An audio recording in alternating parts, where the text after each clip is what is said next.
Hello. Oh, hello. We are back. We're back. Dave's super excited about it. This is a glum day. Yeah. It's rainy and overcast, and we like rain, but we don't like overcast. It just makes me want to But we do like outcast. I'm neutral on outcast. Yeah, right. Yeah, no, I just had a horrible night trying to sleep last night. And That's true. I'm just still feeling like garbage. Garbage day. You're going to have to explain that reference. No, I don't. Nope. Yeah, no, it's just like one of those days. Kind of woke up a little bit late myself. About normal. We ate Subway for lunch, and that was fine. Subway's always just fine. I was thinking about this on the drive home from Subway, too. I was like, well, we're eating Subway, so we have about an hour and a half to do the podcast. Well, I have I scientifically narrowed down what at Subway was causing me stomach problems, so yeah. I'm fine. Uh-huh. It's the ham, for the record.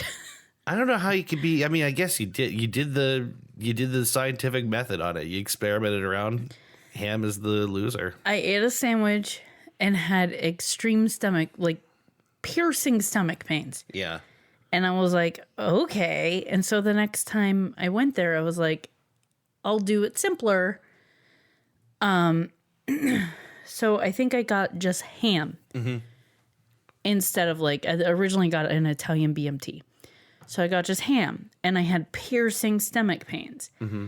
And the next time I got a sandwich, I just kept eating there, by the way, but I was determined to scientifically figure it out.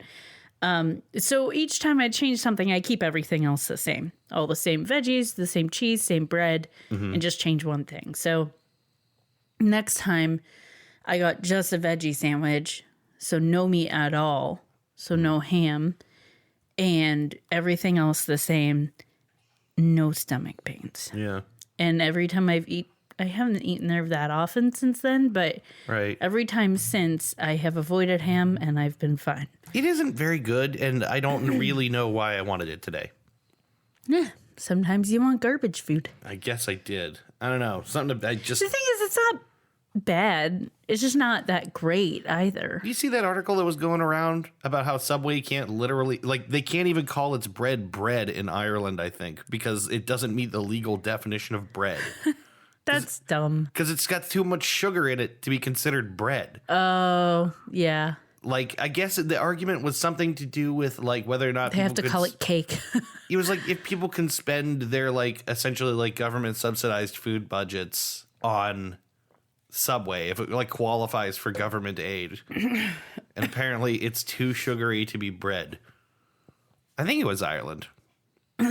I would be curious if they're applying that amount of scrutiny to everything across the board. I don't know. McDonald's, we're calling that food.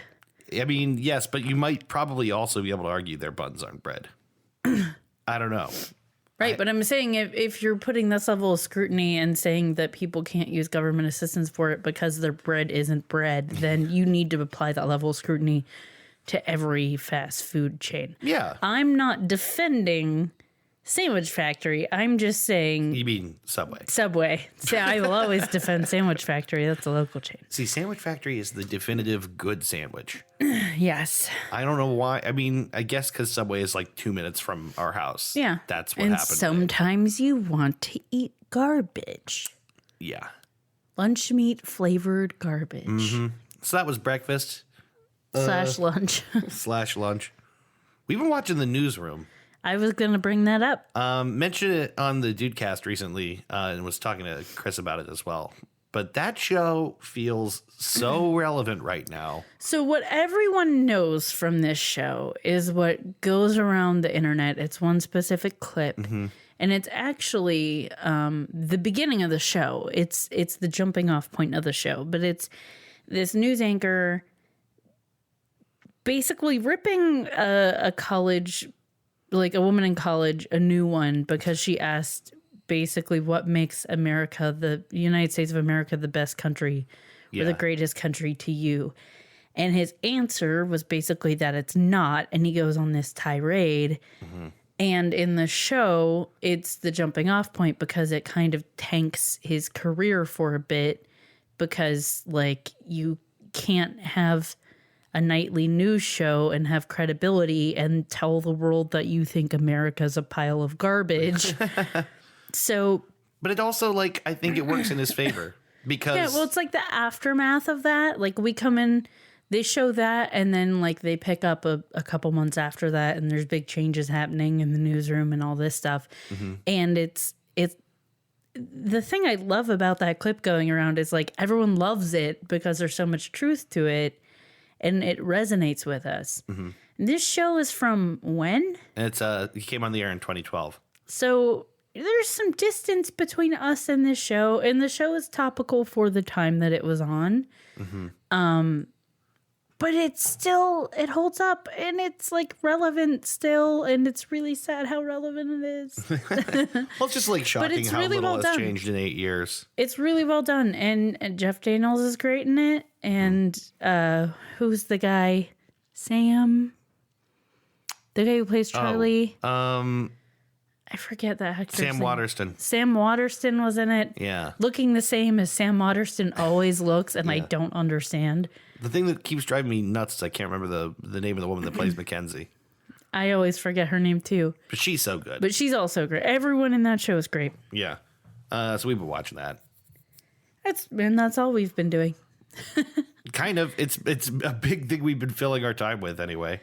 Last night was a Monsters of the Week night, but we've kind of put pause on playing the game because when we started, it was just supposed to be a thing we did during quarantine, and the person running it didn't expect quarantine to go for 8 months. You can say Kirsten. Yeah. People know Kirsten. So, yeah, that's right. So sometimes Kirsten needs a little bit of a break. Yeah. And as we all do. So we did something different last night. We hung out on Discord and we did a couple hunt-a-killer boxes. Yeah. That our friend Jessica bought. Yeah. That reminds me, I got to get in on PayPaling over to Jess for the next. Yeah, we got to throw a couple bucks at her. Because that was a lot of fun. Those boxes have gotten way more interesting, I think. So Dave had bought me a hunt-a-killer box, and I feel bad, like, saying it wasn't the best because you bought it for me, and I did appreciate you buying it for me. I didn't make the hunt-a-killer box. I don't feel bad. It's true. I'm glad. But it started pretty good, but I will say the problem I had with mine was that some of the puzzles were easy enough to figure out, or at least to know what you had to do to figure them out. Mm-hmm. But some of them was just, like, reaching. Yeah. Like, sometimes you just had to notice a particularly weird phrase and Google it to find out that it's actually a kind of cipher. Yeah. And then learn how to do that cipher. Like, there's something fun about that, but I think maybe more so in the context of working with the greater community of puzzle solvers. Yeah. Because when they also do have a Facebook page and you can collaborate with people on it, but I don't like most other people. So, well, this is just the thing is, like, you could be really, really coded with your clues, and someone out there will get it. And so a lot of people working on it together, I mean, maybe you want to bias against it being too easy because someone will catch some crazy little detail. So I get that. I think they started pretty ambitious. It was one of the earlier ones, I think. And it was just, it wasn't as good as I think they wanted it to be. It wasn't as good as I wanted it to be. The early parts of it were pretty good and it was interesting. The conclusion was kind of dumb. Yeah. It just wasn't that great and it was disappointing to me. This one so far that Jessica got is really cool. The premise is essentially like you're a private eye helping solve a cold case that took place 80 years ago. And each episode, you're kind of given a different question you have to answer for the episode, which is like, the first one was like, hey, try to figure out what the murder weapon could have been. Second one is try to rule one of the suspects out kind of thing. So I think the goals are a little more within reach because they narrow it down a little bit and it's not so broad of like, try to figure out what's going on. Yeah, right. Okay, well, try to figure out what's going on. Okay, well, try to figure out what's going on. Yeah, like little subcomponents of the greater mystery. Kind of gives you like a little something easier to tear off. Guides you a little better. And also all the ciphers, they give you kind of like a guide for them, which some people would probably find too easy. And to that, I would say, then don't use the cipher guide. Yeah, probably. But I kind of think you need, I don't know. I think you kind of need. Yeah. I don't know. I could be wrong. But I appreciated that it seemed like they put a lot more thought into like, okay, people were getting frustrated because things were kind of all over the place. So we reined it in. We've given you a little more guidance as far as what you're supposed to be doing in each episode. And some guidance as far as like what kinds of ciphers could be used. Yeah. So you could figure out what you have to do. It was fun. And because we did it in a group, we got through 2 of them in like 3 hours or something. So. Which they estimate each box to take 90 minutes to 3 hours. Yeah. Well, we came in under time on that, which was good. Yeah. So she had stopped it after 2 boxes just to see if it was something that we were going to enjoy. And we really did. And we like the story. It's really interesting. So we're going to pitch in and buy the next couple. Have we done an episode since the election? I don't know. What's today's date? Today is November 15th. So, no, we haven't. Because 2 weeks ago would have been our last one, right? Yes. Or did we do... No, we did one last week? No. No? Did one 2 weeks ago. Okay. Yeah, so we probably haven't. We probably did one on the 1st. The day after Halloween. Yes, we did. You want to talk about this at all? Oh God, I am sorry. It really is hard to keep track of like when we've done this and what we've talked about, what we haven't talked about. That's right. We did. The 1st was our last episode. Right, which means we have not had a chance to talk about the beautiful thing that happened where Rudy Giuliani gave a press conference from a landscape company parking lot, and how fantastic and hilarious that was. It's been a weird couple of weeks since the election, for sure. I am glad that it looks like Joe Biden will be the next president. Yes. It's all but certain. Actually, today, for like the first time since the election, Trump acknowledged that he lost. Oh, wow. That's a big step. But then immediately backtracked and went to say, well, I only lost because he cheated. Oh. So, like, it didn't last long, maybe an hour before he corrected himself back on Twitter.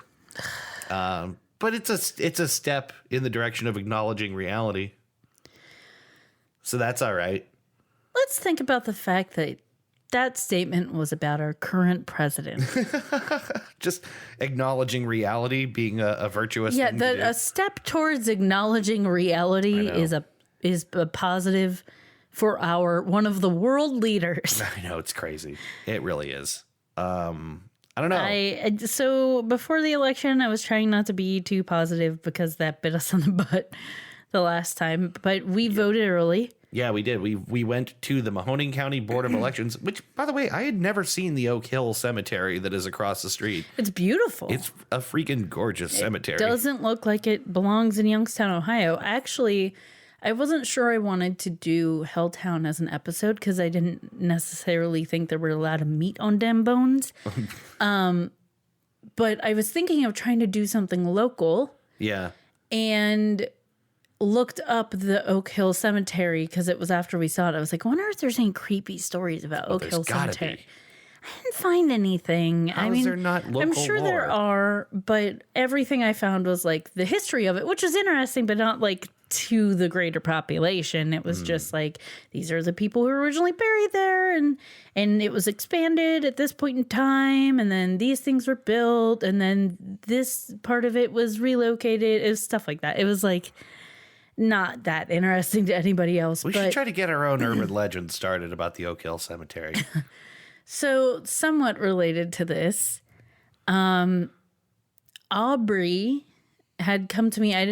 I forgot to tell you because you can't see the messages on the Goose Chase Right. Facebook. Yeah. Not being on Facebook, I don't have access to our Goose Chase inbox. So she had messaged me and said that she would like to do some on the ground reporting Ooh. about local ghost stories because she knows there's a lot of them. And one in particular is the Calvin Theater.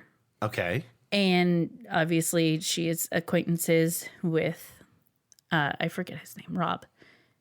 Out of the Calvin Theater. They run the Rust Belt Theater Company. So Rob Jokey. Yeah. So that's one person she might look into talking to and a couple other people. And I told her to take as long as she wants.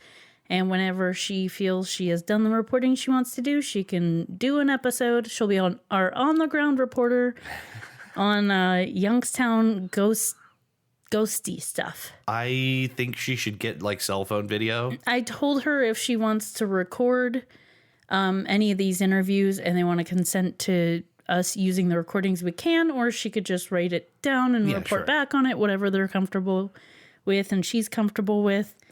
But I told her we can splice in any audio. That'd be awesome. There's something about the Calvin Center that spooks me out. Yeah, well, it's got that, it's old enough that it's believable. It kind of, if you picked it up out of where it is and dropped it into like the middle of like a, I don't know, like maybe like a historic neighborhood, it would look like the haunted house in that block. It's just got, it's multiple stories. It's got kind of a courtyardy front with a little fence. It runs around it. And I don't know. Think also it's because of like, it's such a multi-use building and there's so many different things involved. So there's a part that looks like a theater. And if you go in one entrance, it looks completely different from if you go in another entrance. It's a high school gym in the back. Right. It's a church in the front. Church in the front, gym in the back. As is the usual? Yeah. That's the expression. I don't know what I'm talking Actually, yeah. That's the usual. So, yeah, it's definitely... And I don't know what's on those upper floors. I've never gone up there. Yeah, I feel like I would be creeped out walking around there. So, This is where we keep the ghosts. So that's something to look forward to in the somewhat distant future. Yeah, that'd be sweet. She wants to take her time with that. And also right now with COVID, not as easy to... Yeah, just going anywhere. Do that kind of stuff. Yeah. But... hopefully she'll be able to do some of that fairly soon. But that'd be sweet. Yeah, I told her I thought it was a great idea and that I unleashed her to do what she wanted to do. And anything is fine with us. So nice. Yeah. I'm looking forward to that, actually. It'll be fun. I think it's time. Okay. To bring a little fun back to the goose chase. It's time to make this entertaining. God damn it. Yeah. I mean, we've just been blathering on about boring topics like ghosts and our politics and 10-year-old TV shows. Yeah. No, I've enjoyed that conversation. I think it was entertaining, but I think we've got a game to play. All right. I'll play a game, but only if you name it and explain it in meticulous detail. I can do both of those things. Great. It's trues and fnews. You mean to tell me why you wouldn't happen to mean... It's time for trues and fnews. Time to play trues and fnews. Everyone's playing a famous game, the game that's taking the internet by storm. It's time for trues and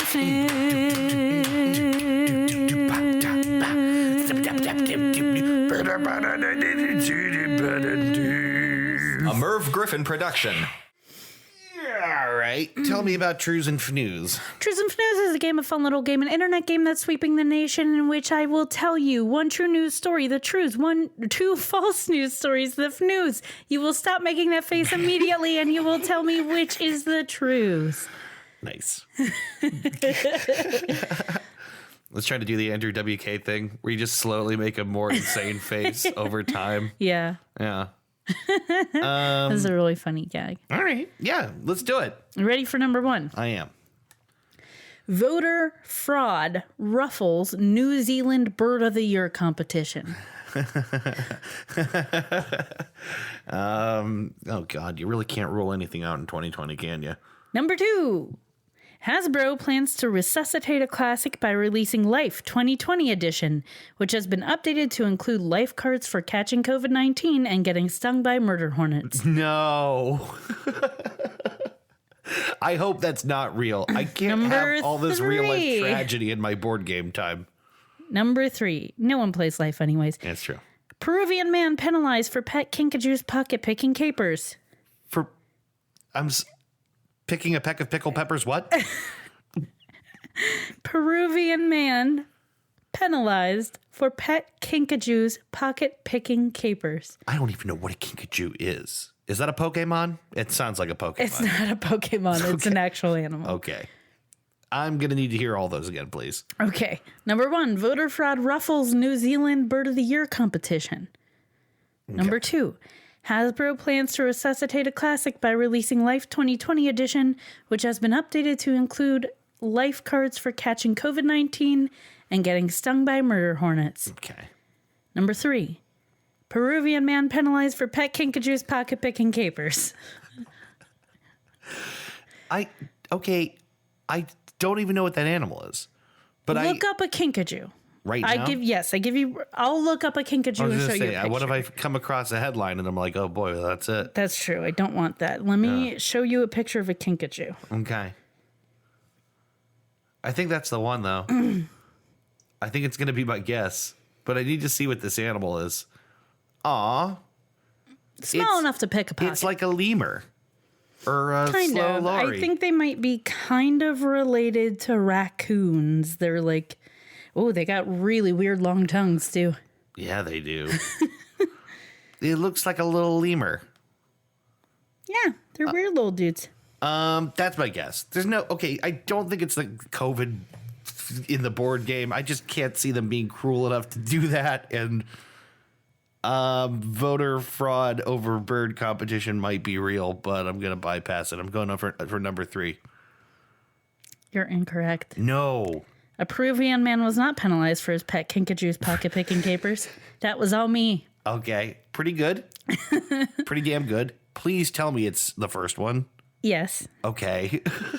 Yes, I made up the fact that Hasbro would be releasing a board game. I was like, there's no way they're 2020 cruel enough edition. to put COVID in a board game. There's no way. No, it's already a really horrible board game. They're not going to make it worse. Yeah. Yeah, I think it's a game that does need an update, but I don't think 2020 is when to do it. I think the idea of a game where you meet members of the opposite sex and then reproduce with children and all of that, it just feels like very, very narrow version of life, quote, end quote. Yeah, it needs an update. Yeah. But not strictly based on 2020, please. They need to make life for dinks where, you don't have kids and you also don't get to retire. Yeah. You just work and work and work and don't have children. Do you want to hear about how there was voter fraud in the New Zealand Bird of the Year competition? Yeah, I think I have to now. So this is actually kind of a cute, lighthearted story. Apparently, every year, New Zealand does a Bird of the Year because they have lots of fascinating birds. Yeah. And I'm just going to read you this article because it's not long and it's pretty cute. Evidence of election rigging has roiled New Zealand's Bird of the Year competition after a case of ballot box stuffing has threatened to derail avian democracy. This is from... I read that line and went, I don't know if this is real. I don't know if I can use it. And then I looked at where it was from and it was NPR. And I was like, I'll allow it. Yeah. And NPR definitely gets... I take them seriously here. Yeah. Suspicion began, it's tongue-in-cheek, but it's still a thing that actually happened. Suspicion began when organizers received more than 1,500 votes sent from the same email address early Monday. Each vote was in favor of the little spotted kiwi puku puku, according to a statement from Forest and Bird, a conservation organization that runs the election. Mm-hmm. It's a little weird that the conservation side is the one running an election. I don't know if that's fair. Yeah, really. Where's the completely equal anti-wildlife? We got to balance everything. I propose that we put some people who deliberately shoot endangered birds in that group. Anyway, that was my bad joke fair and because balanced. conservation kind of sounds like conservative. Oh, no, that's not how I took that at all. Yeah, that's where I was going with that. That is an amazing bird. It deserves all the support, but unfortunately, these votes had to be disallowed and they've been taken out of the competition. Forest and Bird spokeswoman Laura Keown told NPR's Weekend Edition. The annual event is more than just a bird popularity contest. The conservation group Forest and Bird runs the election-based competition to help raise awareness about New Zealand's native bird species, many of which are endangered. I can only assume that people get really excited about New Zealand's native birds, she said, reasoning why someone would want to cheat. We are a land of birds, and we have some of the most amazing and unique species. The race isn't over yet. Voting closes Sunday, but Kuhn says the disqualification immediately lifted one species legitimately to top billing, the kakapo, a rare nocturnal bird known for its owlish beak and yellow-green coloring and the only flightless parrot in the world. As of Friday, the Antipodean albatross, a critically endangered seabird, had swooped to the top of the leaderboard. Prime Minister Jacinda Ardern, however, threw her support behind the black petrel again this year, Kuhn reported. The hee-hee, also known as the stitch bird, earned an official endorsement from a sex toy retailer.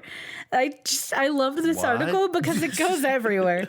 The adult toy megastore extolled the polyamorous bird, which boasts unusually large testicles and engages in face-to-face mating, as a leader of the sex positivity movement among songbirds.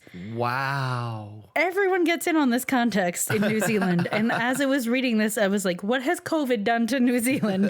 But this might just actually. be New Zealand. Ironically, this is just New Zealand. They're one of the only nations that lock themselves down so well that they're fine.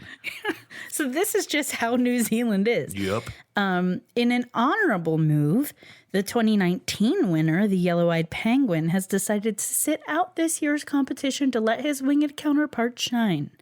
Despite the alleged fraud, the littlest kiwi still has a shot at the crown if it picks up enough votes. I'm sorry, which one? The littlest kiwi. Oh, yeah, right. After all, the underdog species once made a stunning comeback from mainland extinction. If you really love the kiwi puka puku, get out and campaign for them in Bird of the Year. We don't want to see any more cheating. The Bird's campaign manager, Emma Rawson, said in the press release earlier this week, as New Zealand's national emblem, Little Spotted Kiwi represents New Zealanders' values of democracy, fairness, equality, and honesty. Wow.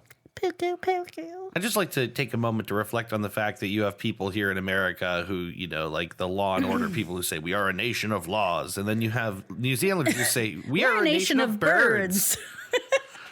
I want to spend some time in a nation of birds. Yeah. I think that sounds great. Make America birds again. Just make us all birds. The thing is, though, if you made America birds again, it would just be a whole lot of turkeys. Probably. And vultures and things. Like, not cute birds. We don't got kiwis. The bald eagle. The bald eagle. Yeah. Lots of intimidating birds. The littlest kiwi. The littlest kiwi. Yeah.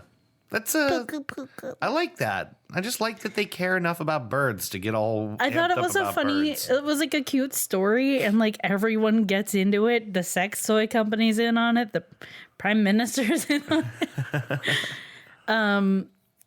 Yeah, it was nice. It was nice. It was nice, and I stumped ya. You did. You got me. I Got you with the kinkajou capers. It sounded real, and also there's this thing that sort of happens sometimes when you're looking for like your true news story. There's a lot of these like sort of how do I put it? Stuff that sounds like you've heard it before, like borderline like urban legendy kind of thing, where it's like, oh yeah, the guy who trained his animal to pickpocket people got arrested. Right. And I just thought you must have found an article like that. Although like There was a movie in which this happened with a tiny monkey or something along those lines. I feel like 9 times out of 10 that stuff comes out of like Indian newspapers on the Not the Onion subreddit. There's like lots of stories like that come out of like, I don't know, like. I also want everyone to know how much thought I put into these. Yeah. Because I try to make them as real as I can. Yeah. Like I base them in places where it could happen. Kinkajous are from South America. Mm-hmm. They are found in Peru, and you are allowed to own them as pets. in Peru. Right. Like, this is all real. So what you're saying is that it's plausible. It is plausible that that could happen. That I tried to make these, like, that's why I pick, like, a city name. Like, I will go searching for, like, a small town in Indiana and pick one that I think suits the story. Like, I actually think about this shit. Yeah. I don't just, like... Of course I wanted to say Peruvian man penalized for pet kinkajous pocket picking capers, but And the plausibility of that Peruvian man's... It's plausible as well. The I just need Peruvian you... plausibility of the... Dang it. I can't get all the P's right. I'm positive there's I'm positive there's plausibility to the Peruvian man penalized for pet kinkajous pocket picking capers. Perfect. All right. Well, you got me. That's good. Oh no. Oh, no. What happened to the second half of your horn? It disappeared. Did it break? Yeah. Let me try it Hold again. on, let me get another horn. Mm-hmm. Rustle. I unplugged my mic. Why did you do that? You unplugged your headphones in an attempt to look like you're doing something. You actually unplugged your headphones. In an attempt to look like I was rustling around under the table for our podcast, I unplugged my I headset. want you to know what that looked like to me. Is you're just like making a big goofy face, like, huh? And then you just pick up like and just hold it in front of me, like, duh. I'm like, okay, is this necessary? Is this a part of the act? Like, look what I got. Oh, that's silly. Yeah. I was looking for my other clown horn since I broke the first one. Evidently, you didn't find it. Oh, no, I did. I have it right here. Oh, okay. Oh, great. It works pretty well. Okay. I'll tell you what, let's take a break. I don't think this is going to be a long episode. I really don't. But I have a topic for you, so let's take a break. We'll come back. Ooh, stretching. All right, let's cut before we fall asleep. Yep, let's take a break. We'll be back with our main segment for this episode. Stick around.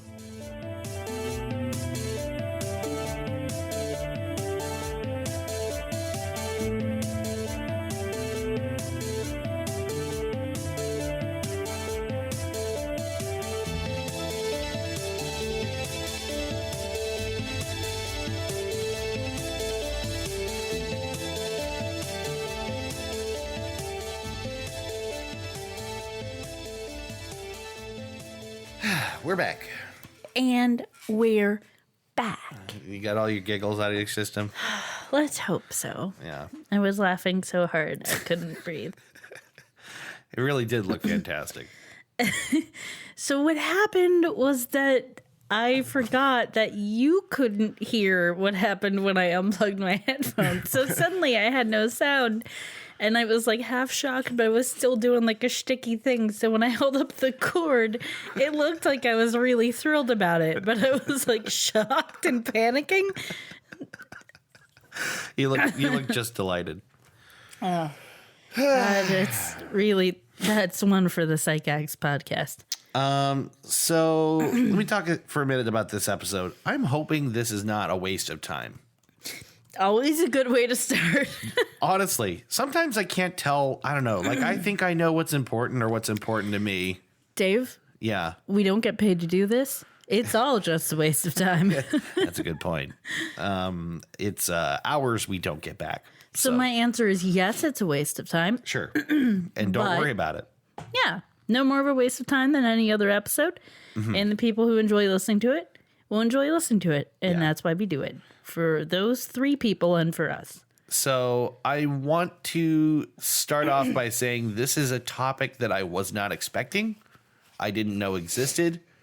And I completely stumbled into it via Reddit. Yeah, I was going to say you found it scrolling through Reddit. Yes. So I want to talk kind of about how that happened. Is I was on a subreddit called Black Magic Fuckery. Have you ever seen that subreddit? No. So it's actually really cool. I mean, it's stuff that looks impossible or really surprising, and that like you almost are like, okay, what happened? Yeah, Like, this is what's clearly happening magic. here? How did this work? I think one of the ones that pulled me in the first place was just like some deer blind, like a little tent that from the outside is fully camouflaged, but from the inside is like practically, it's like a one-way mirror almost. That like on the inside you can see everything. Huh. And it works really well, like to the point that it's like they go around it with a camera and you're like, okay, it's a tent. And then they go inside and you're like, oh my God, I can see everything around me from in here. So that kind of is what pulled me in. Just like looking at cool stuff like that, right? And I stumbled across a post by a guy who made his own homemade hologram, which I told you a little bit about last night. Yes. So it's a hologram plate. I'm sorry, what would you call this topic? I'm getting to that. Okay. All right. Because I have to set it up almost, I feel like. All right. It's like a really cool little hologram of like a couple of toys arranged. It was like kind of a weird image because it's like a dude with a sword and like a pig on its side. Mm-hmm. So it kind of looks like someone slaughtering a pig or something, right? And I was curious about how this was made, and there wasn't that many comments on the original post. So I was like, okay, I'm going to go into this guy's posts, like his history, and see what he might have told other people about how he did it, because I have no idea how holograms are made. Yeah. And I thought that might be the topic. And it turns out you can't actually make these things yourself. You have to really know what you're doing, and it requires some expensive equipment, but you can actually do that stuff. And then, so as I'm looking through, I started to see some posts in his history that kind of alarmed me, right? Mm-hmm. Some conspiracy type stuff, and I'm just like, okay, right, good going, Reddit, like weird stuff. But then I came across something that he posted about the people that live in his building terrorizing him. And this is where I encountered a term that I had not seen before, and it's what started me doing research. Okay. He referred to them as gangstalkers.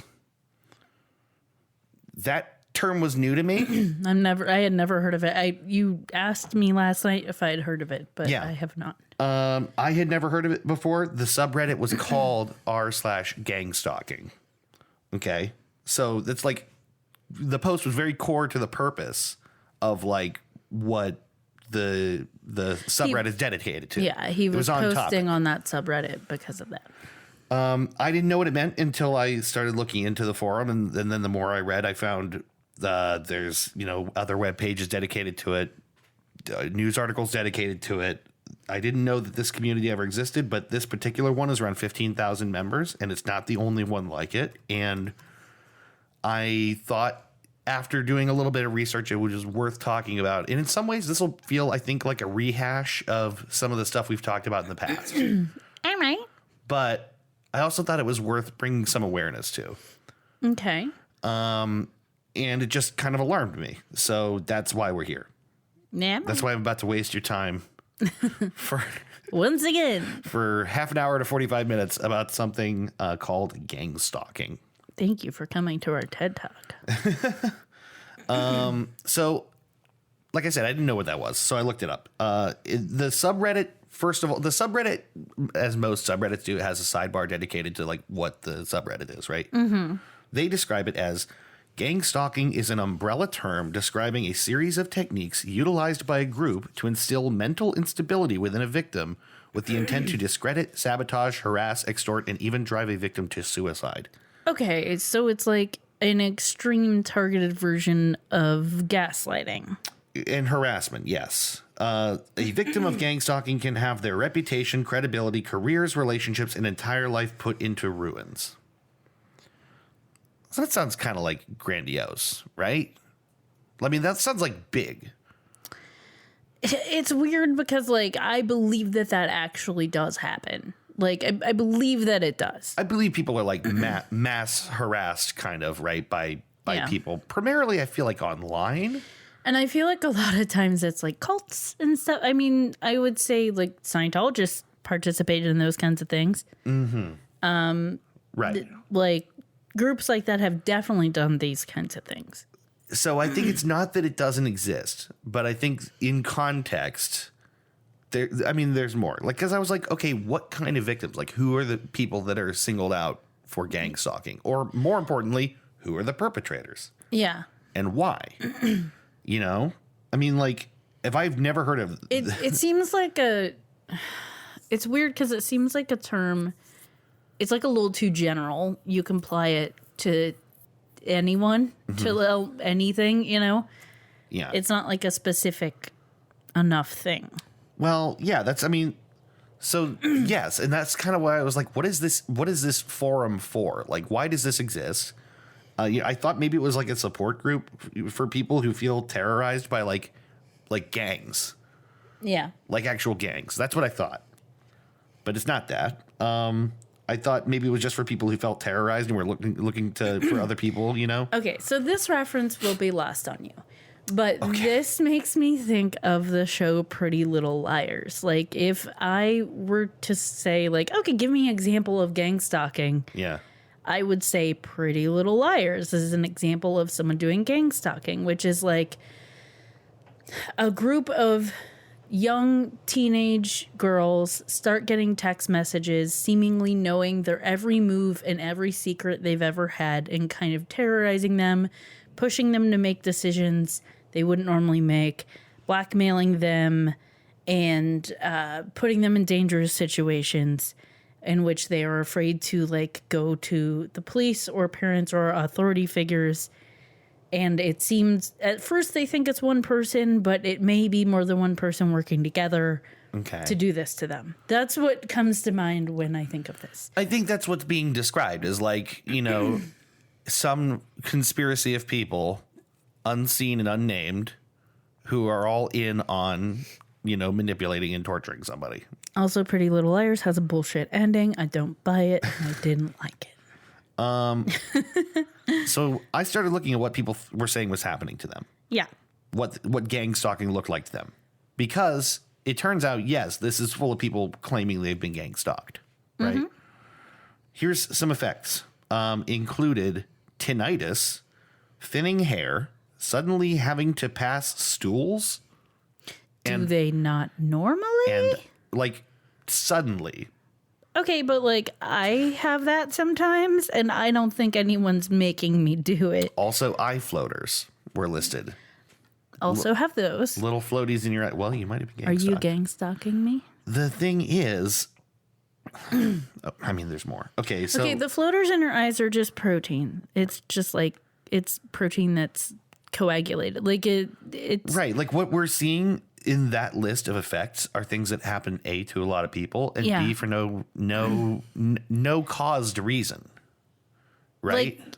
Like no sure, external your influence. hair can thin for many reasons. One, it's just natural aging. But a person genetics. Probably can't do that to you. Shy of poisoning you. Stress and poison could do it. Malnutrition could do it. But like, that's. I guess if they put Nair in your shampoo, they could do it. But that's a little like obvious. Right.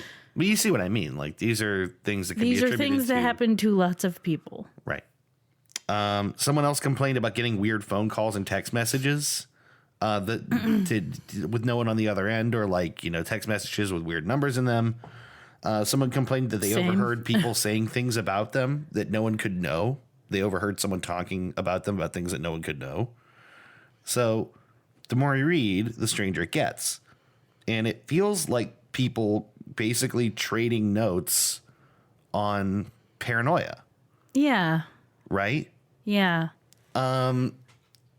So it feels bad, man. It does feel bad, man.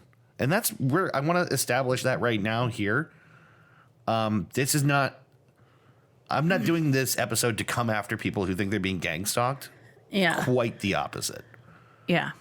This episode is not in, sort of ridicule of that community. I'm genuinely concerned about what's going on here. Yeah. I did some researching on this outside of Reddit. Mm-hmm. This is always a good thing to do. Right. This is where I had to be like, okay, does anyone else know that this is a thing? You know what I mean? And I felt like I should have heard this term before. Just if there's like, I guess 10 or 15,000 people on Reddit is not that many. Yeah. But I don't know. It just surprised me I hadn't heard of something this serious, right? The internet makes it easy to find your people. Yes, it absolutely does. And so I quickly found that there's lots of websites dedicated to this. I also found that there have been articles written as long ago as, like 6 years ago. Not a brand new term. What kind of articles? I'll get there. But the New York Times did one. Okay. The biggest one that I found was by the New York Times. So it seems like people who believe that they're being gang stalked have constructed around themselves a kind of like a somewhat of a narrative of victimhood, right? And in fact, you know how Reddit dedicates, there's a little space dedicated to how many people are here, on the subreddit right now. And they give them names like, there's nicknames or whatever. So like, it'll be like, I can't think of a good example. It's like they call their members something specific. Yeah, they give them a generality name. And so on this subreddit, it's protagonists. They call themselves protagonists. So, 30 protagonists here now. I dislike that. Well, yeah, that concerned me because it's a little bit too on the nose, isn't it? If there's I don't know, I think that probably the community has some awareness of the fact that their stories put them at the center of a big story. Yeah. And so you can see yourself as the protagonist in some story that is, being, besieged by outside forces, right? Mm-hmm. The fact that it said that in the description of active members kind of caught me off guard. It was just like too self-aware almost. Yeah. But yeah, no. So there's this. It's a narrative thing, and I think that they interpret a lot of things that most people would just see as mundane or coincidence, or just not even coincidence, just a thing that happened, as proof of conspiracy. Mm-hmm. They refer to themselves as targeted individuals. So that's the name for someone who's being gang stalked, or TIs for short. But I think of TI when I think of that, so I refuse to say that. But they call themselves targeted individuals. I will say this is like, there's a theme and a trope that's used in TV shows that like always bothers me. Mm-hmm. Is this kind of thing where it's like, it's that theme of where it's like somewhat credible, or like it could happen to people. It has happened to people, but probably isn't happening to the greater population. It's like a really like deep in the back of my mind fear of mine that something like that would happen to me and no one would believe me. Well, that's because of stuff like this. I mentioned it later in here, but like I think everyone probably when pressed has a healthy fear of like not being believed. Yeah. I think it's actually kind of, my guess is it goes all the way back to being a child. And like, he hit me, whatever, go to stop bothering me. Why, the kids not being believed or not taken seriously is like infuriating, right? It's like that where you get that need for justice, Yes. As someone with like an outsized need for justice part of my brain and long-standing paranoia and fear of people talking about me and whispering and all that, I get it.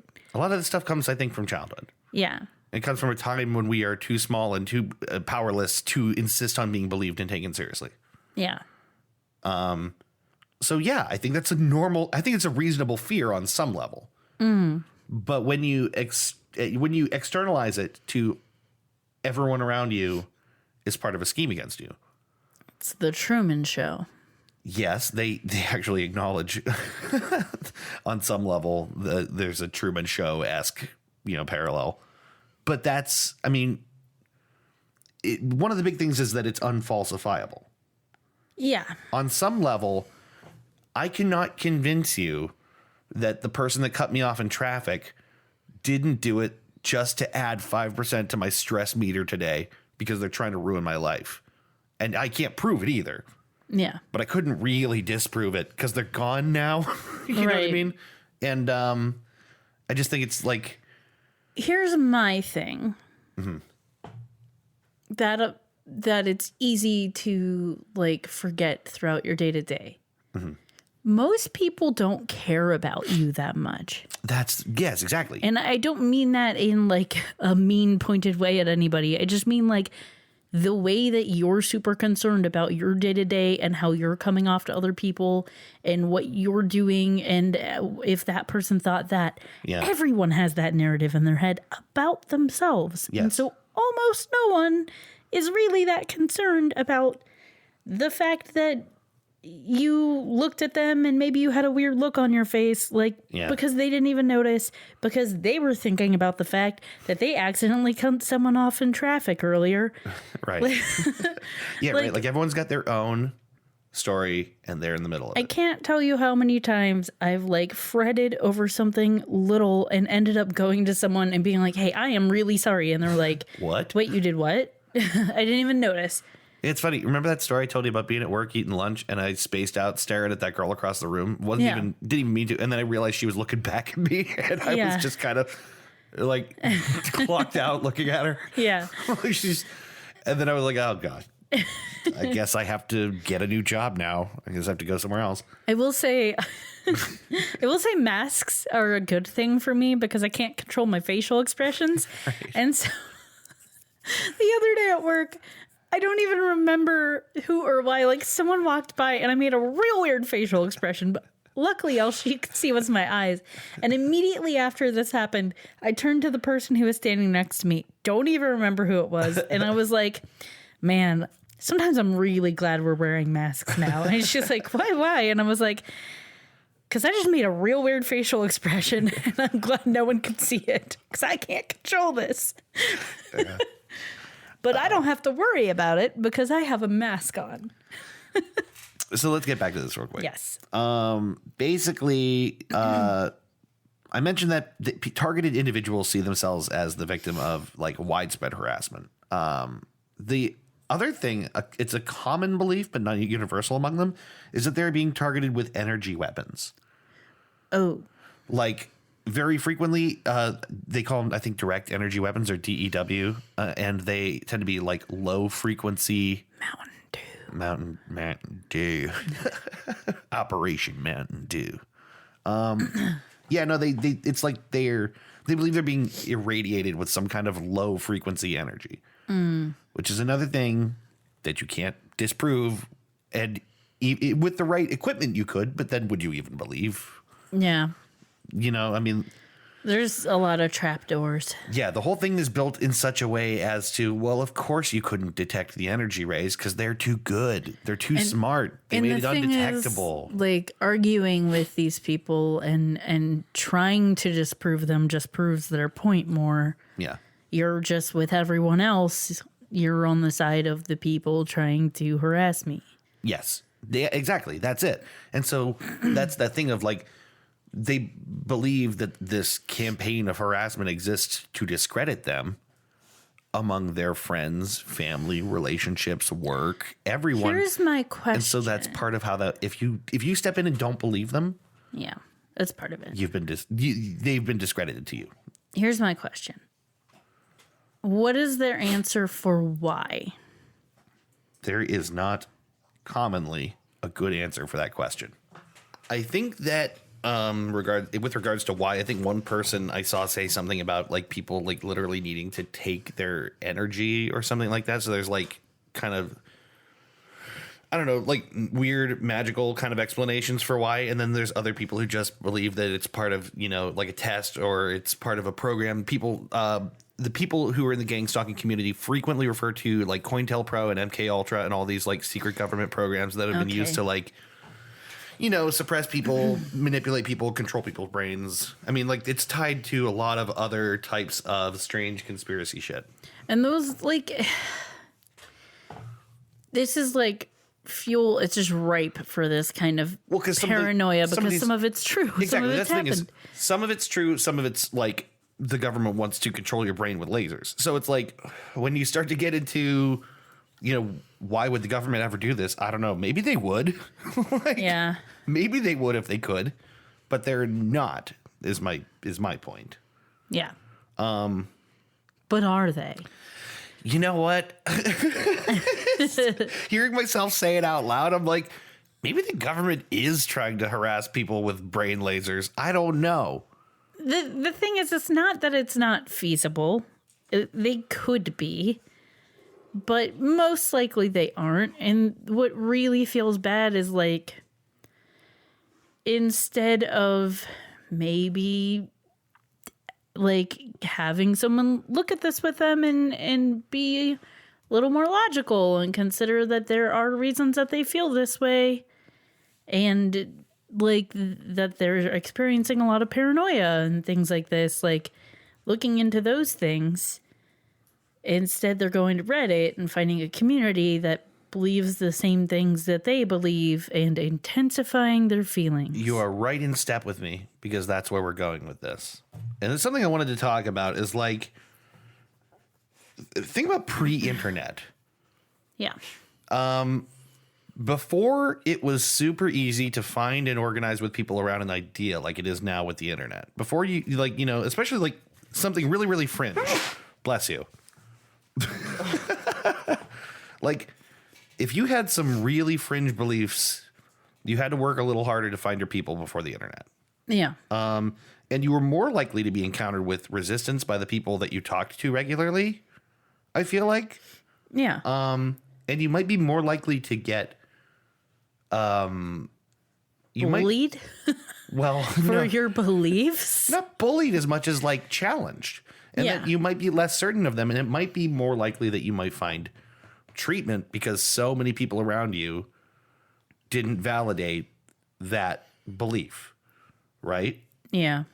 I just feel like the reason I say we're treading familiar ground, or this might feel like a little bit of a repeat on previous stuff we talked about on Goose Chase, is because it reminds me very, very much of the way that incels meet and talk online, right? Yeah. So you might have, you know, in real life as an incel, right? You might have someone or a few people around you that you know share the way that you feel about that kind of thing.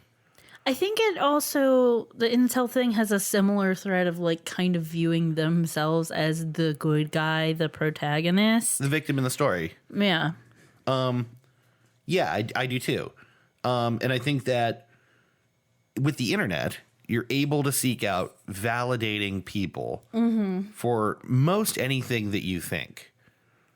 I don't think it was impossible pre-internet for people to like find people that shared the same paranoid beliefs they had, but it was a little harder, I think. And I think if you can immediately, you know, at the end of the day, sit down with your support group of 15,000 people and talk about the things that happened to you today that no one else believes are part of some big conspiracy against you, I think you're more likely to hang on to that belief and to become more certain of that belief. Yeah. You know what I mean? I think that in particular, and a lot of these beliefs feel like expressions of schizophrenia. Yeah, they do. Right? So in particular, I think one of the reasons paranoia is common in a lot of mental illnesses, but obviously schizophrenia is one.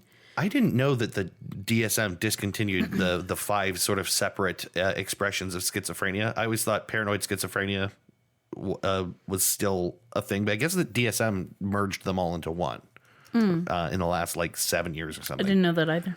Yeah, so I guess because they found it difficult, if not at times impossible. Yeah, exactly. Like enough of the expressions of it were similar enough that they decided to merge it into just a generalized definition of schizophrenia. But the point I'm making is that schizophrenia is difficult to treat for a lot of reasons, not the least of which is that it is like insulating unto itself. You know, you're experiencing phenomena that are real to you, and so therefore in some way real, and other people not acknowledging them builds an inherent distrust in other people. Yeah. And when you add other people into that mix, I think that effect is multiplied. Do you know what I mean? Yeah. And there's also paranoid personality disorder. Like that's also another thing that is a real mental health condition, which lends itself to feeling these ways. And then you go into an echo chamber. Right. And you tell the other people who lean towards thinking the same things you do about all this stuff. And it's just like, I just think it's got to be makes you feel bolstered, right? Like, Yes. and justified and validation. validated. Yeah, I think that that's a really dangerous component of letting. I don't know, how do you put it? Like, obviously, people expressing themselves freely to other people, that's a freedom of expression thing. It's a freedom of speech thing, and like, you don't want to take people's ability to speak freely, but Right. like, do we really need to provide such an easy way for people to possibly be worsening? Like, It's hard because, especially in this country, and in a lot of countries, but in this country, we don't have a very good way to address mental health. And like groups like parts of Reddit and other places on the internet don't help if they're just like feeding into things. Not to say that every member of this group has a mental health condition. No, you can't diagnose I'm sure people. many of them don't, but some of them probably do. I feel confident in saying most people who believe that everyone in their life is following them, paying attention exclusively to them, and out Yeah. to ruin them are suffering from some either diagnosed or undiagnosed mental condition. Yeah. I feel confident saying that.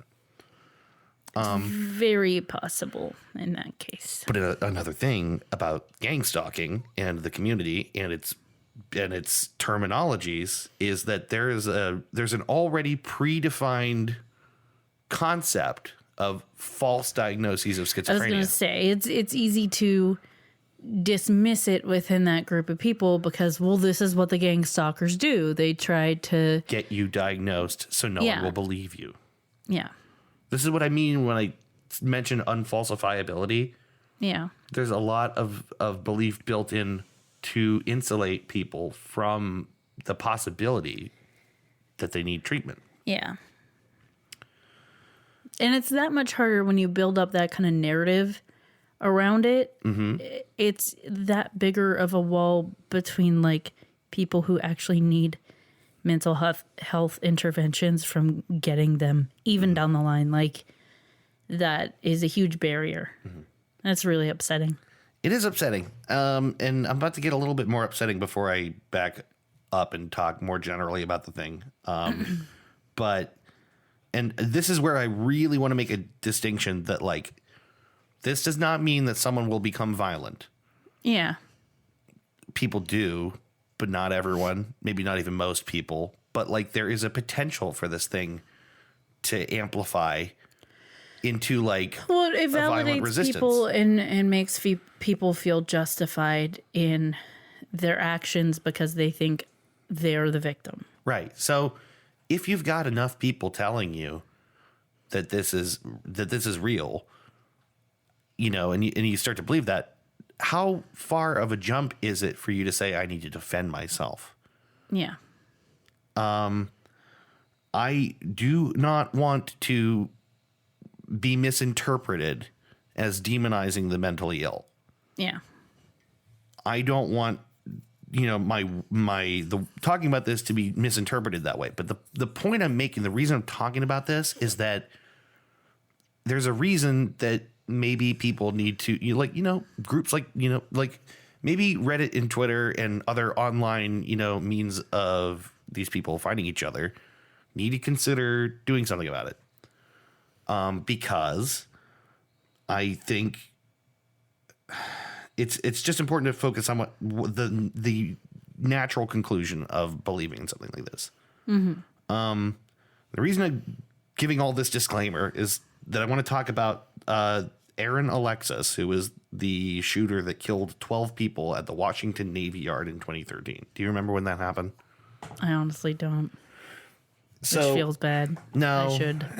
Well, The thing is, we have so many shootings. how many mass shootings can you It's honestly really remember? fucking disappointing. Yeah, it's like depressing what you don't remember. But yeah, so he was the shooter that killed 12 people at the Washington Navy Yard, right? A lot of people in the gang stalking community seem to think he was a member of the community. He Like was, that he was being gang stalked. yes. So he had left behind a note after, and it wasn't clear that it was meant to be found by anyone either. It wasn't like a manifesto or anything, but they had found a note that he had claimed he was subject to ultra low frequency attack for 3 months. Yeah, the acronym, I'm not sure where they get the E. Maybe it's extremely low frequency. ELF is what they call it, right? He said, to be perfectly honest, that is what has driven me to this. And on the shotgun that he used in the shooting, he had etched words into the surface of the barrel, including my ELF weapon, end to the torment, not what y'all say, and better off this way. And I'm mentioning that just to be like, okay, like in particular, the mention of ELF is like really specific. It's like frequently referred to by people who think they're being gang stalked. So like the terminology doesn't feel like an accident to me. Yeah. And if you feel like you're being tormented for months with energy rays into your head and you think you know who's doing it and you really can't stand existing, and you feel validated that that's real. Yeah. It almost flows logically that you have to go and defend yourself. It makes sense that would be a next step. Yeah. So the reason if you feel like you're like you were the victim and you're constantly being manipulated and everyone is against you, or at least, there are specific people you think are against you and turning everyone else against you. Yeah. Eventually you would hit a breaking point. You can't live your life feeling like you're suffering and everyone's out to get you and doing nothing about it. And I'm sure groups like that don't just say, well, yeah, this is really bad and it sucks, but you know what we do next? We do nothing about it and we let it happen for the rest of our lives. Like, that's not the point of groups like that, is weather the storm, boys. Right. It's raise arms, defend yourself. An analogy would be if there was a van parked out in front of your house and no one acknowledged it was there, and it kept pumping poison into your home, and you were slowly dying, how long would it be before you took up violence to get that van out of your, like off your block? Do you know what I mean? Like, how long would it be before you're like, I'm going to die? So, I'm mentioning all this just to say that, like, this is the kind of threat that allowing like constant reinforcement of this idea creates. It seems likely that these kinds of ideologies have led to acts of violence in the past. Now, I think most of the people in groups like this don't want to hurt anybody. Yeah. And they're pleading for someone to take them seriously. Yeah. And they even have like a targeted individuals awareness day. It's in like August. Like they have like an attempt at outreach. And I think most of them are afraid that they're being pushed towards suicide. Yeah. Because they're feeling suicidal. Because they're feeling the stress. Like everyone's out to get them. Yeah. So like, I really feel like there's two natural end games of this. Yeah. It's either because they're not actually getting help, because they think that what is actually help isn't help, and they're just getting more fuel to the fire and no resolution to it. The natural end game would be that they do end their lives because they are desperate. People are likely to either hurt someone else or themselves. That they lash out and hurt somebody. Yeah. I mean, I think like there's no positive resolution if this mindset continues. I think most people probably just do nothing and suffer. That's really, I mean, I don't know how many people end up getting treatment. Who can even possibly guess? But like probably most people are suffering and hoping for an end to this suffering. Yeah. And just like hoping that they will be left alone. And I think some people do. I saw a post from someone who they had just been left alone and they were like, I don't know what's happening, but they've stopped stalking me. it becomes part of your narrative. Mm-hmm. And then if that changes or your perspective changes, it's still an ingrained part of your narrative. Mm-hmm. So it's like, even if it's the nastiest friend ever, it's the friend that's not there anymore. Right. It's like maybe they weren't nice to you and they were really shitty, but now you don't have anybody. Mm-hmm. And it's weird that you don't have anybody when you at least had someone. Mm-hmm. They were fucking your life up, but they were there, and now they're not. I think this is probably a good time to mention that, like, I found legitimate threats on the Gangstalking community. Yeah. And it concerned me enough. I actually sent an email to some police because there is, I mean, like, I found a post threatening, to burn the apartment building down. Yeah. And it read credibly to me. And I don't know if that's actionable information, but I sent an email to the police. Yeah. Because I think when you read something like that, you have to at least do your duty to try to inform somebody if it feels real to you. As people who have read and watched and listened to a lot of true crime, we both know of like innumerable instances in which after the fact of a tragedy, people were like, well, he said he was going to do this thing. She said she was going to do this thing. But we never took it seriously because they said it all the time. Mm-hmm. Well, people don't reach a breaking point until they've reached the breaking point. Right. And if something sounds credible, and to you it did, I mean, it listed enough details. It listed a time frame. It listed, obviously, they had their justifications. Mm-hmm. Yeah. I got town. I got like approximate time frame. I got, when you read this in the news, don't feel bad for them. Like, it felt like very pointed and specific threats. Yeah.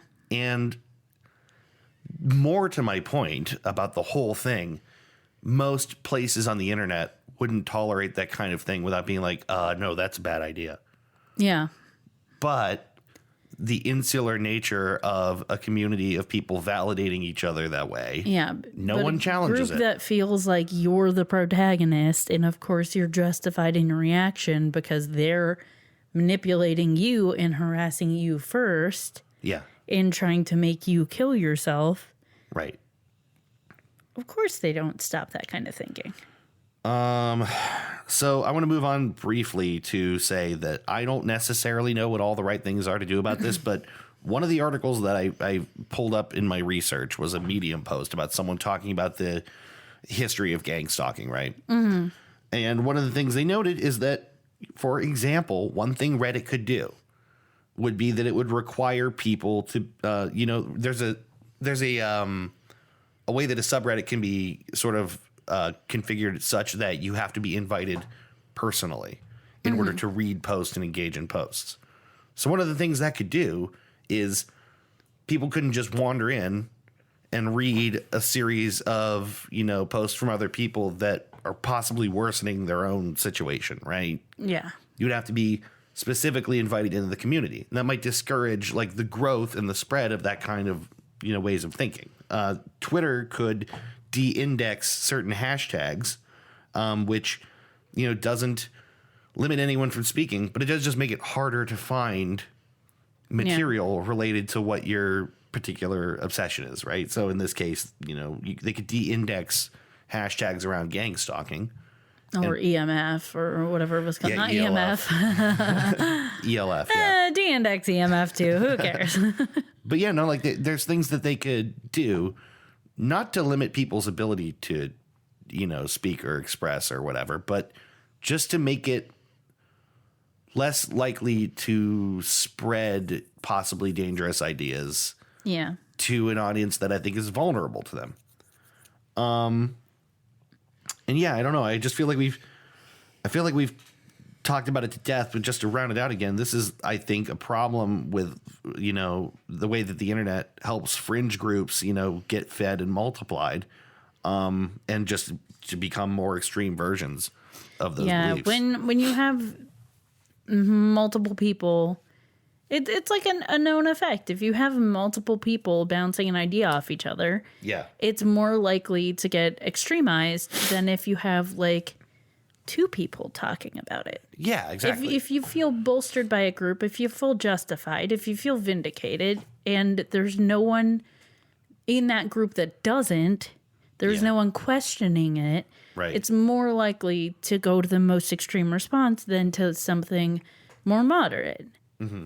It's more likely that a person's going to say, hey, this is what I'm going to do to take action to stop this from happening. And other people are going to be like, either say nothing or be like, yeah, do it because I get it. Like, yeah. You don't have anyone talking you down, because the whole point of a group like that is to reinforce what's happening. And so because they are sick and tired of everyone in their life telling them it's not real. Yeah, right. I don't know. But sometimes you need to be told that.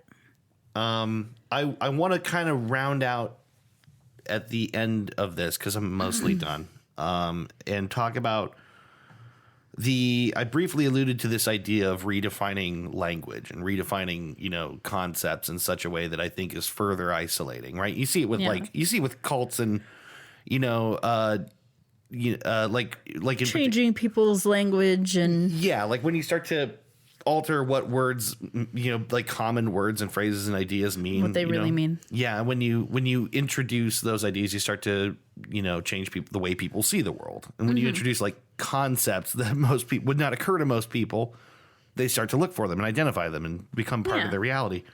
It's like the thing where, like, if you hear a word you've never heard before and it's like something unique, and then all of a sudden you're hearing it everywhere. Yeah, well, you're not really. It just like you just noticed it. Yeah, you're just now aware of it.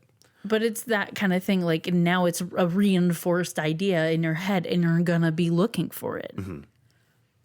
So I want to refer to this piece of terminology from a website that was called, I think, stopgangstalkingcrimes.com, which had a big list of what it called terms and tactics, things that gang stalkers will do to people, and terminology and words related to that, right? Mm-hmm. And one of them was this concept of street theater, they call it.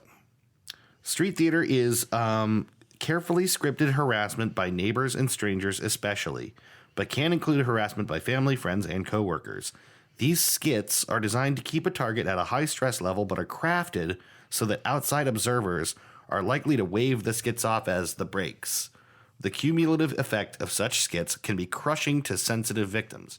Noise, crowding in person or on the highway, stealing items from a shopping cart while in the checkout line, and kids sent to hang out in front of, stare, make noise in front of a victim's house, or putting strange items on the lawn as the victim drives by, such as a vacuum cleaner. The reason I read that to you is you just read a bunch of somewhat ordinary and somewhat strange events that most people would not interpret as having anything to do with themselves. As having anything to do with them. And if this is your lens in the world, if this is how you see the world, how could it ever be disproven to you? Yeah. If someone leaving a vacuum in a lawn is about you, how could you ever prove to someone it wasn't? Yeah. Like, if you're willing to commit to meaning behind that level of meaninglessness, this, I think, illustrates how hard it could be to escape thinking like that. Also, how do they expect me to clean up my dirt? How do they expect me to vacuum my lawn? I'm not trying to hurt anyone. I'm just trying to vacuum my lawn. No, yeah, it's just, to me, that in particular kind of puts a point on how far people are able to go to make just ephemera in the world about their life. Yeah, those examples are very telling. Yes. I mean, I think it's really people talking outside of your house or apartment. Like, you live in an apartment. Yeah. People are going to talk outside of it. But then it also, part of what about that stood out to me is like someone taking an item out of your cart in the grocery store. Like, that's a really weird thing to do too. Yeah. And maybe that happened to someone and it stuck out so much that they're still talking about it, right? Yeah. Or maybe they were being bullied by someone. Yeah. Because they're the person in town that people think is off. Yeah. And so maybe they're already the subject of some actual abuse, and then they have to contend with this idea that maybe the whole world is in on it. Yeah. It bothered me, and it rounded up the whole thing for me in a way that, I don't know. I don't know how I wouldn't know how to talk to someone about that. I wouldn't know how to convince someone that the vacuum cleaner on the lawn has nothing to do with them.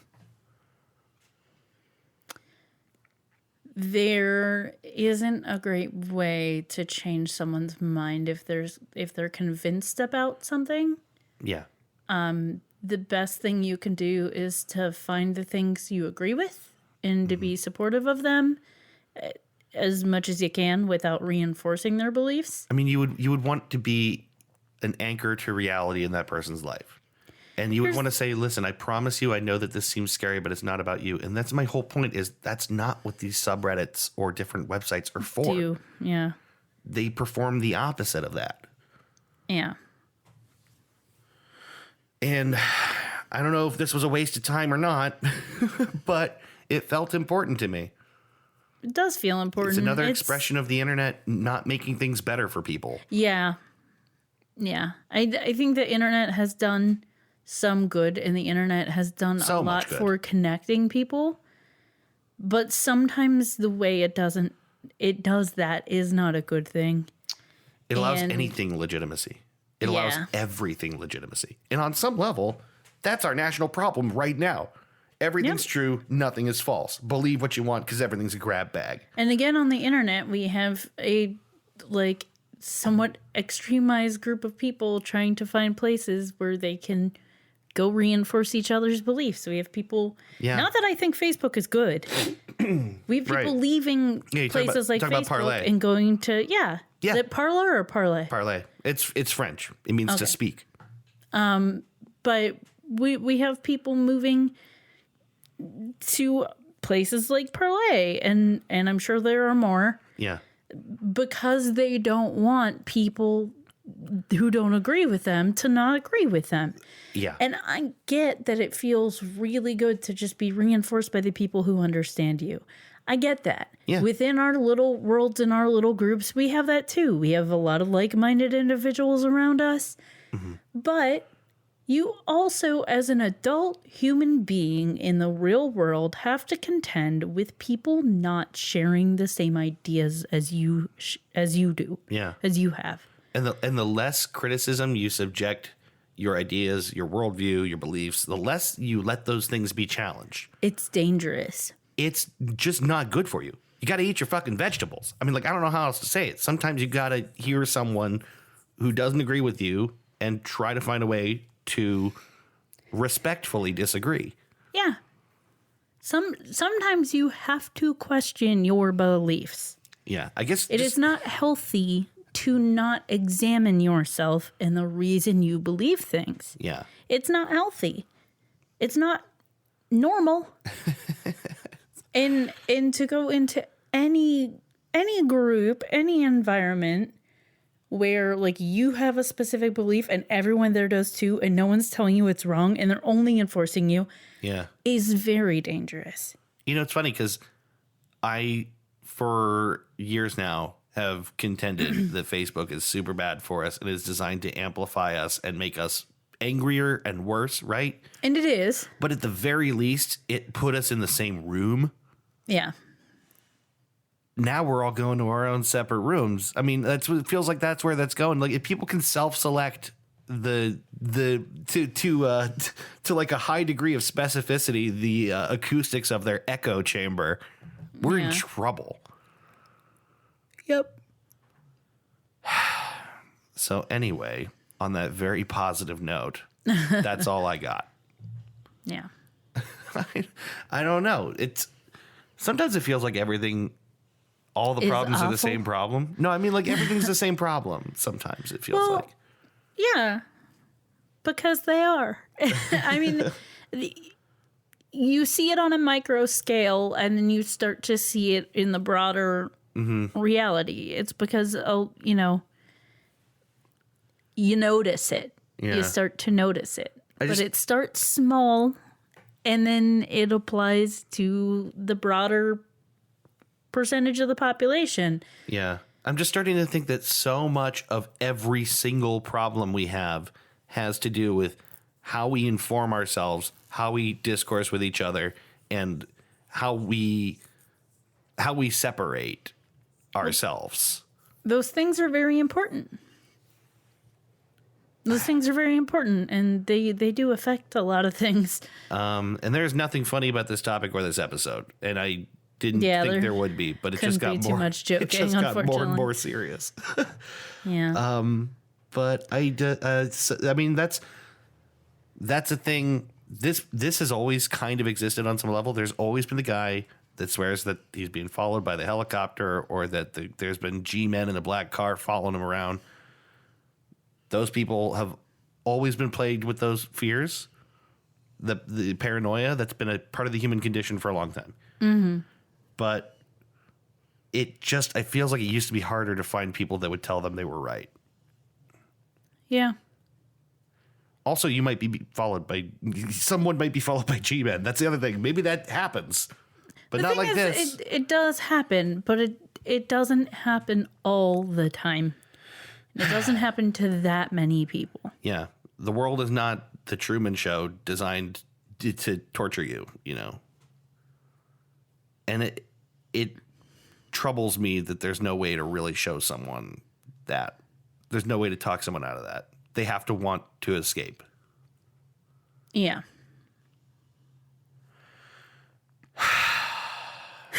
Feels bad, man. It is bad. It does feel bad, man. I guess I wanted to find a way to not end on a depressing note, but that's we just kept luking back. Luking? Luking? We just kept luking. Kept looping back around to feeling poopy. Yeah. On the flip side, it was a really cool hologram I saw on Reddit. It was pretty great. Highly recommend the Black Magic Fuckery subreddit. A simple hologram led you here. Yep. My nose will not stop running, and it is driving me nuts. Thank you. Some paper towels. Yes. Because we don't have tissues. Because we're like mole people. I don't know. Usually when your nose is really runny, you start to carry a roll of toilet paper around with you. I do. It just follows me around the house. And I know because I'll look over and there'll be a random roll of toilet paper by the chair that Dave normally sits in. Dave must be feeling funny lately. I That's a funnier note. Let's end on that. All right. If you're out there and you're still listening, hope you're not too depressed. Thanks for listening to this episode. Next 2 weeks. Mm-hmm. I'll do something completely different. Who knows what it will be? Because I don't know what it will be. Right. I didn't know what this would be until like 6:00 on Friday. And then it just manifested itself to me. Yes. I really hope I get an email back from the police. I do too. I will update if I do. I just felt like it's crazy. You know, people say all kinds of things online. Well, you came to me yesterday asking if you should. He didn't tell me the topic or specifically like what was going on. He just told me he felt like he saw this credible threat. Yeah. Told me what it was. And after hearing you tell more about the details of the topic, I agree even more wholeheartedly. Yeah. I mean, I've still been a little bit vague just because I don't want to say everything on the podcast. But, right. But like, I feel like when someone's like, I live here, this is what I'm going to do. I'm going to do it in this amount of time, and you'll see it, and you're going to see it in the news. That feels bad, man. Yeah. And I just didn't think I could let that go without just telling, like, hey, does anyone want to look at this? Yeah. Then I've done my responsibility. As I expressed to you yesterday, you have handed the information over to the people who get to make those decisions. Right. And if you hadn't, they wouldn't have been able to get to make that decision to pursue it or not. Exactly. So now they can make an informed decision on whether or not they think it's legitimate and can look into that and see if it is. Exactly. And if it's not, great. So we'll let you know if we hear anything back on that, obviously. And in the meanwhile, thank you for listening to Goose Chase. Goose Chase, your lighthearted little podcast, just a cap on the couple weeks that we've had. We'll see you in a couple of weeks with another episode. Thank you, as always, for listening. Bye-bye. Bye.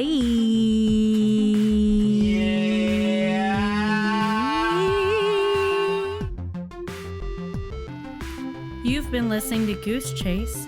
We are Goose Chase Podcast on Facebook and Twitter. On Twitter, our handle is @GooseChasePod, and our website is www.goosechasepodcast.com. If you have any topics you'd like us to research, please email us at goosechasepodcast@gmail.com. If you like what we do on the show, please rate and review us on iTunes and Google Play. Want to go on a goose chase? Ooh, yes.